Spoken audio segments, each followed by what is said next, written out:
নোয়াপাড়ায় প্রচারে ঝড় তুললেন বিজেপি প্রার্থী রিপাবলিকের মুখোমুখি অর্জুন সিং এবং সেখানকার বিধায়কের কাজের বিরুদ্ধে তিনি কথা বললেন যে পুরো জায়গায় কোনো উন্নয়ন করেনি তিনি। অনুন্নয়ন নিয়ে মুখ খুললেন অর্জুন সিং, কি বলেছেন দেখাই আপনাদের।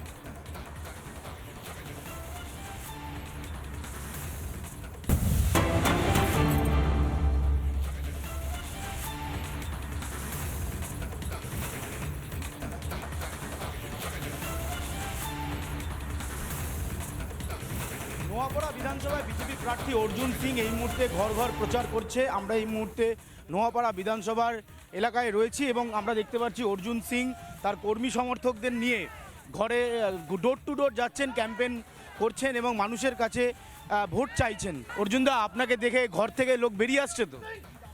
দেখুন, আমি তো আজকার এখানে রাজনীতি করার লোক না, দীর্ঘদিন ধরে এই এলাকার সঙ্গে যুক্ত আছি। সিপিএমের অত্যাচারের বিরুদ্ধে লড়াই করেছি।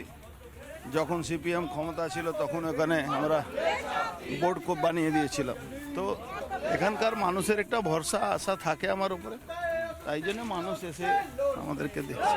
আপনি যে পথ দিয়ে হাঁটছেন রাস্তার অবস্থা দেখলে তো মাথা খারাপ হয়ে যাবে, ভাঙা রাস্তা। আজকার লোক অসীম দাস গুপ্ত যখন এমএলএ ছিল তখন বানিয়েছিল, আর তারপরে আর বানায়নি কেউ। তাহলে গত 5 বছরে তৃণমূলের যিনি বিধায়ক তিনি তাহলে তো এলাকার কোনো ডেভেলপমেন্ট করেননি। তৃণমূল সরকারে কোনো ডেভেলপমেন্ট নেই ওখানে। তৃণমূল সরকারের মধ্যে বিধায়কের কোনো গুরুত্বই থাকে না, কোনো গুরুত্ব নেই কারণ। কিন্তু এই প্রান্তিক মানুষগুলো, পার্টিটা হলো কন্ট্রাক্টরদের পার্টি, কন্ট্রাক্টররা যেটা করবে সেটাই হবে। কিন্তু এই যে প্রান্তিক অঞ্চলে এসছেন, এক তো মানুষের কাঁচা বাড়ি দেখছি, রাস্তা খারাপ, আপনি ক্ষমতায় আসলে এই অঞ্চলের ভৌগোলিক চিত্র পাল্টে যাবে। দেখেন, মোদিজি একটা জিনিস জানেন, যেখানে ডাবল ইঞ্জিন সরকার থাকবে সেখানে কিন্তু ডেভেলপমেন্ট হয়েছে বা হবে। আপনি যে কোনো স্টেটে চলে যান যেখানে ডাবল ইঞ্জিন সরকার আছে, সেখানকার পরিস্থিতি দেখুন কীভাবে ডেভেলপ হয়েছে। বাংলায় ডেভেলপমেন্ট নেই কেন? 49 বছর ধরে এখানে পশ্চিমবাংলা কোনো ডেভেলপমেন্ট করার সরকারই আসেনি। আপনারা বারবার একটা কাটমানির অভিযোগ করেন, বাস্তবের ছবি কি তাই বলছে? প্রচারে বেরিয়ে কি বুঝছেন? এখন কাটমানি আর রয়ে যায়নি, ফুল মানি হয়ে গেছে। এখন কাটমানি তৃণমূল আর করছে না। কাগজ কলমে রাস্তা তৈরি হয়েছে, যেরকম একটা সময় বিহারে লালু যাদব করতো। কাগজ কলমে রাস্তা, কাগজ কলমে বাড় এসে যেত, বন্যা এসে যেত, আর কাগজ কলমে রাস্তা ভেঙে যেত। প্রত্যেক বছর ওই কাগজ কলমে চলত। তৃণমূল বলছে গত 15 বছরে শক্ত ঘাঁটি করে ফেলেছে ব্যারাকপুর শিল্পাঞ্চল বা ব্যারাকপুর অঞ্চল। তৃণমূলের এই ঘাঁটি ভাঙা সম্ভব? দেখুন, সামনে আসবে ভোটের সময় বুঝতে পারবে তৃণমূল কত ধান কত চাল।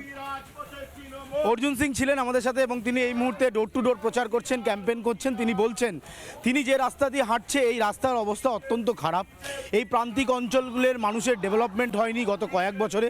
নিঃসন্দেহে তিনি ক্ষমতায় আসলে বা তিনি বিধায়ক হলে তিনি এই ডেভেলপমেন্ট করবেন এবং এই অঞ্চলের ভৌগোলিক একটা চিত্র সেটা পাল্টে দেবে। ক্যামেরায় রাজশেখর দাসের সাথে অনুপম পাত্র, রিপাবলিক বাংলা, নোয়াপাড়া। ধর্ণামঞ্চে অপমান করেন মমতা বন্দ্যোপাধ্যায়, তাই দুঃখে বা দল ছাড়লেন মঞ্জু বসু। একসময় তার স্বামী তৃণমূল নেত্রী অত্যন্ত কাছে ছিলেন, এখন সেই বিকাশ বসুর স্ত্রী তিনি নিশানা করছেন মমতা বন্দ্যোপাধ্যায়কে। আর বিজেপি কি বলছে? বিজেপি বলছে এমনটা তো হওয়ারই ছিল। রাজনৈতিক জগৎ থেকে বিদায় নিলাম। ইনি মঞ্জু বসু, নোয়াপাড়ার বিধায়ক। তৃণমূলের টিকিটে জিতে 3 বার বিধানসভায় গিয়েছেন। ঘাসফুলের এই দুর্দিনের সৈনিককেই সম্প্রতি অপমান করেন মমতা বন্দ্যোপাধ্যায়। সেটাও আবার ধর্মতলা ধর্ণা মঞ্চে। প্রকাশ্য মঞ্চে দলের বিধায়ককেই অপমান, যিনি 2001 সালে নোয়াপাড়ায় ঘাসফুল ফুটিয়েছিলেন। তাকেই প্রকাশ্যে অপমান করলেন তৃণমূল সুপ্রিমো। আর সহ্য করতে না পেরে এবার দলত্যাগ মঞ্জু বসুর। মঞ্চে অপমান করেছিলেন, আমি প্রণাম করতে গেছিলাম। সেটা কি অপরাধ আমার? যেভাবে আমাকে যিনি নিয়ে গেলেন সেই হাত ধরেই তিনি আবার আমাকে পাঠিয়ে দিলেন। অর্থাৎ রাজনীতিতে আর আমার প্রয়োজন ফুরিয়ে গেছে, শেষ। মঞ্জু বসুর অপমানে তৃণমূলকে খোঁচা দিতে ছাড়ছে না বিজেপি। মঞ্জু বসুর সাথে তো সেই ধর্ণা মঞ্চে যে ধরনের আচরণ মাননীয় মুখ্যমন্ত্রী করেছিলেন, তারপরে তো মঞ্জু দেবীর বোঝা উচিত ছিল যে ওরকম একজন সিনিয়র বয়স্কা মহিলাকে মাননীয় মুখ্যমন্ত্রী যেভাবে মঞ্চের মধ্যে অন ক্যামেরা অপমান করলেন, তো ওনার তো আর সুযোগ নেই।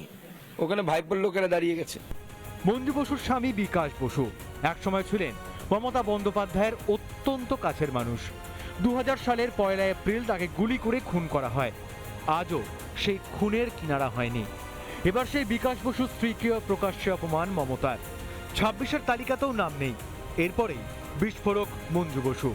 আমাকে অপমান করা মানে আমার নোয়াপাড়াবাসীর সকলকেই অপমান করা, এবং সর্বোপরি আমি যার ছায়া সেই বিকাশ বসুকে অপমান করা হয়েছে। সেই অপমান আমি কিছুতেই মেনে নিতে পারবো না। আমার কাছে স্বামীর ওপরে আর কিছু নয়। আমাকে যে দেয়া হয়েছে, আমি যে আজকে এমএলএ হয়েছি, সেটা আমি মনে করি নাকের বদলে নরুন পেয়েছি। বিধায়কের পদত্যাগে বিপাকে নোয়াপাড়ার তৃণমূল কর্মীরা। নোয়াপাড়ার যে আম জনতা, বিশেষ করে সুশীল সমাজ, তাদের কাছে আমাদের ম্যাডামের যে গ্রহণযোগ্য, এই একটা সিঙ্গেল স্ক্যাম, কোন রকম দুর্নীতিতে আপনি ওনাকে পাবেন, স্বাভাবিকভাবেই আমাদের তো একটা মানসিক একটা দোলাচল তো আমাদের নিশ্চয়ই। 26-এ নোয়াপাড়ায় তৃণমূল প্রার্থী তৃণাঙ্কুর ভট্টাচার্য, নিয়োগ দুর্নীতিতে তার নাম জড়িয়েছে। আর বিজেপির প্রার্থী অর্জুন সিং, তিনিও তৃণমূলের দুর্দিনের সৈনিক। মঞ্জু বসুর ঘটনা প্রসঙ্গে তার বক্তব্য, এ তো হওয়ারই ছিল। তৃণমূল নিজেকে প্রাইভেট লিমিটেড কোম্পানি বানিয়ে দিয়েছে। কর্মী বা নেতৃত্ব যারা তিল তিল করে লড়াই করে তৃণমূলকে ক্ষমতায় এনেছিল, তাকে চাকর বাকর ভাবে। আর পয়সা ছাড়া তৃণমূল কিছু কাউকে চিনে না। তৃণমূলকে যে পয়সা দেবে তার সঙ্গে পার্টি আছে। মঞ্জু বসুর অপমানে ক্ষোভের চোরাস্রোত বইছে নোয়াপাড়ায়। তৃণমূল কর্মীদের মনে ক্ষোভের আগুন, কিন্তু সবাই খুব চুপচাপ। এই পরিস্থিতিতে নোয়াপাড়া হাতে থাকবে তো তৃণমূলের। রিপাবলিক বাংলা। নানা ধরনের কন্টেন্ট দেখার জন্য লাইক করুন, শেয়ার করুন আমাদের ফেসবুক পেজ, সাবস্ক্রাইব করুন আমাদের ইউটিউব চ্যানেল। পাশাপাশি অন্যান্য ব্রেকিং নিউজের জন্য অবশ্যই চোখ রাখুন রিপাবলিক বাংলায়।